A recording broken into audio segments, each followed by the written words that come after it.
ഇന്ന് തന്നെ ഡൗൺലോഡ് ചെയ്യൂ. കാണൂ നിങ്ങളുടെ ഫേവറേറ്റ് ഷോസ്. എന്റെ മോന്റെ വിവാഹം ഞാൻ ആഗ്രഹിച്ചതുപോലെ അല്ല നടക്കുന്നെന്ന് കൂട്ടിക്കോ. അതെന്താ അങ്ങനെ? നിന്റെ മോന്റെ കല്യാണം പിന്നെ വേറെ ആരുടെ ഇഷ്ടത്തിനാ നടക്കുന്നത്? ദേ മഹി, ഇവളുടെ അച്ഛനും അമ്മയും മാത്രമേ മരിച്ചു പോയിട്ടുള്ളൂ.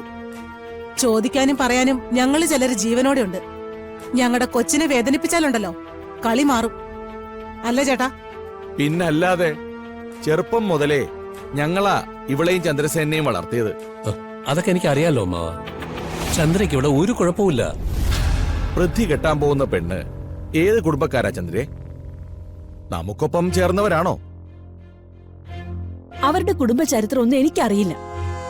പൂർണിമയായിട്ട് കൊണ്ടുവന്ന ആലോചനയാണ്.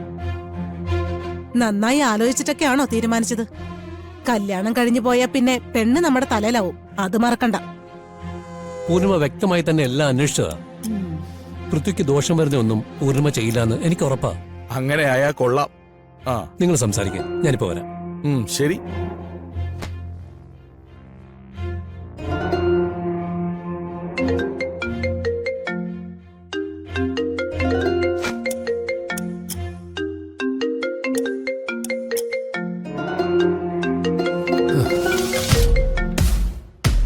ഹലോ, ടീമിൽ നിന്ന് ആരെങ്കിലും നിന്നെ വിളിച്ചോ?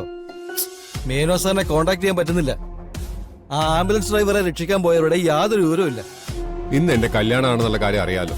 ഇപ്പൊ ഇതൊക്കെ എന്നെ വിളിച്ച് പറഞ്ഞാല് ഞാൻ എന്ത് ചെയ്യാനോ? നീ ഒന്നും ചെയ്യണ്ട, ചെയ്യാനുള്ളത് പോലീസുകാർ ചെയ്തോളൂ. ദേ, ആരെയെങ്കിലും പോലീസുകാർക്ക് കിട്ടിയിട്ടുണ്ടെങ്കിൽ അവരാദ്യം പൊക്കുന്നത് നിന്നെ ആയിരിക്കും. താലി കെട്ടാൻ നിൽക്കുന്ന നിന്നെ പോലീസ് വിലങ്ങ് വെച്ച് മണ്ഡപത്തിൽ നിന്ന് കൊണ്ടുപോയാ എല്ലാ ചാനലുകാരും ആ വാർത്ത ആഘോഷിക്കും. ആവശ്യത്തിന് കൂടുതൽ ടെൻഷനിലാണ് ഞാൻ ഇവിടെ നിൽക്കുന്നത്. എന്നെ ഇനിയും സ്ട്രെസ്സിലാക്കരുത്. അങ്ങനെ പറഞ്ഞ പൃഥ്വി, ഹലോ.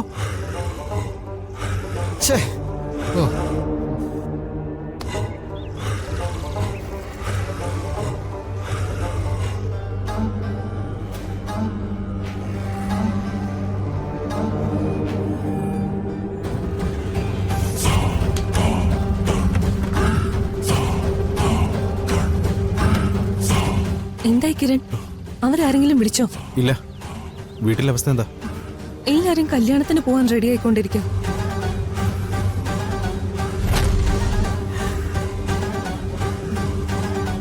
എന്താ കിരൺ, എന്ത് പറ്റി? നല്ല ടെൻഷനുണ്ടല്ലോ. ഇന്നലെ കാര്യങ്ങളെല്ലാം കൈവിട്ടു പോയില്ലായിരുന്നെങ്കിൽ ഇന്ന് നമുക്ക് മേനോനെതിരെ ആവശ്യത്തിന് തെളിവുകൾ കിട്ടിയാനേ. ശരിയാണ്, പക്ഷേ അങ്ങനെ ചിന്തിക്കുന്നതിൽ കാര്യമൊന്നുമില്ലല്ലോ. ഇതൊരു യുദ്ധമാണ്. നമുക്കെതിരെ നിൽക്കുന്നവര് നമ്മളെ തകർക്കാൻ ശ്രമിക്കുക. അവിടെ പിടിച്ചു നിൽക്കുന്നതും വിജയം തന്നെയാണ് കിരൺ. തെളിവുകൾ ലഭിക്കാനുള്ള ഒരു അവസരം നഷ്ടപ്പെട്ടുവെന്നേ ഉള്ളൂ. ശ്രമിച്ചാൽ വേറെ 100 വഴികൾ നമ്മുടെ മുന്നിൽ തെളിയും. ഇന്നലെ വന്ന ഗുണ്ടകളുടെ ഫോണെല്ലാം ചെക്ക് ചെയ്യാൻ ഞാൻ അഖിലിനോട് പറഞ്ഞിട്ടുണ്ട്. അതൊക്കെ അഖിൽ നോക്കി തുടങ്ങി. അവരുടെ കയ്യിൽ നിന്ന് കോമൺ ആയിട്ട് കിട്ടുന്ന നമ്പറുകളെല്ലാം ട്രേസ് ചെയ്യാനും പറഞ്ഞിട്ടുണ്ട്. പിന്നെ ഹോസ്പിറ്റലിലെ CCTV ഫുട്ടേജ് ഒന്നുകൂടി ചെക്ക് ചെയ്യാൻ പറഞ്ഞിട്ടുണ്ട്. അതിൽ നിന്ന് എന്തെങ്കിലും ക്ലൂ കിട്ടാതിരിക്കില്ല. ഇന്ന് അഷിതയുടെ വിവാഹം കഴിഞ്ഞ് ആ ഹോസ്പിറ്റലിലെ ഡോക്ടേഴ്സിന്റെ ഡീറ്റെയിൽസ് എല്ലാം ഒന്നുകൂടി ചെക്ക് ചെയ്യണം. അവിടെയുള്ള ഒന്നോ അതിലധികമോ ഡോക്ടേഴ്സ് ഇതിലുണ്ടെന്നുള്ളത് ഉറപ്പാ. അവരെ കിട്ടിയ കാര്യങ്ങൾ കുറച്ചുകൂടി എളുപ്പമാവും. ഓക്കെ, അതിനുവേണ്ട ഏർപ്പാടുകൾ ഞാൻ ചെയ്യാം. ഒരു വഴി അടഞ്ഞാൽ 100 വഴികൾ നമുക്ക് മുന്നിൽ തുറക്കും കിരാം.